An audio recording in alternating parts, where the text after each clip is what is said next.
We have an update on the Jared Fogle story for you, which somehow is going to make the situation even more creepy. USA Today is reporting that Jared's charity foundation was a total 100% sham. I mean, should any of us even be really surprised by this? I don't know.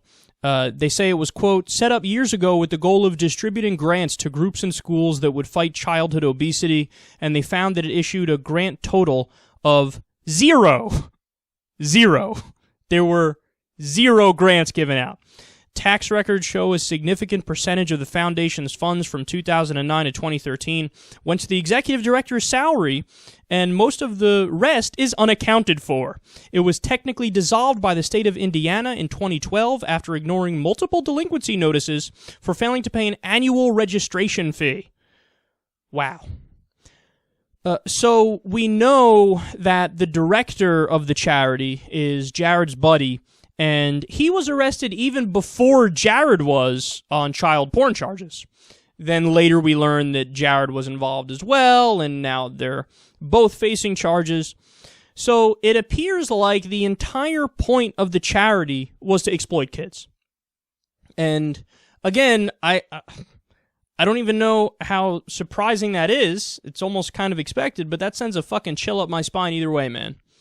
Because the goal was, hey, let's come up with some sort of a way to get closer to kids so we can exploit these kids and try to do you-know-what with them. I mean, we learned that Jared and his buddy who runs the charity, they put cameras in bathrooms so they can see the kids as they change and shower and stuff. He would go to schools and give speeches against childhood obesity. And as he's out at the school, you'd imagine he's like looking around like, who do I like? Oh my God.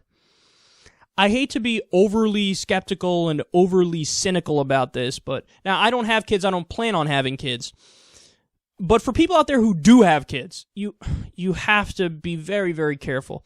It's almost like whenever somebody somebody's an adult and they're really excited to be around your kid, or whether camp counselor, whatever, I don't know. And I'm not saying all of them are guilty, and I'm not saying that, there's data necessarily to back this up. But what I am saying is just be aware and realize that usually the people who go out of their way to be around kids, there's reason to just give an extra look and say, oh, what's going on here? Because oftentimes, the people who try to stand out the least, the people who try to be the least creepy, are probably the fucking most creepy. They're putting on a great show or a great facade. And again, I understand and I know there's plenty of people who work with kids and they do it because they actually just genuinely care about treating human beings well and they think that's their calling and all that stuff. Nobody's denying that in any way, shape, or form.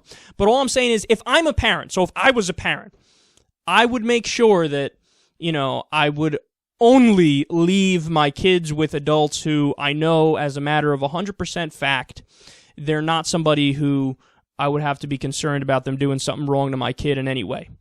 So it's a gross story. It's a terrible story. And you wonder, man, how many people like Jared are there out there that are just still, skirting the law and getting away with it and finding a way to live this truly horrible lifestyle. And the fact that there are probably many out there like that really brings out the inner conservative in me, which says we should have really thorough, smart, intelligent, good, strong policing on this stuff. And when we catch these people, throw the fucking book at them.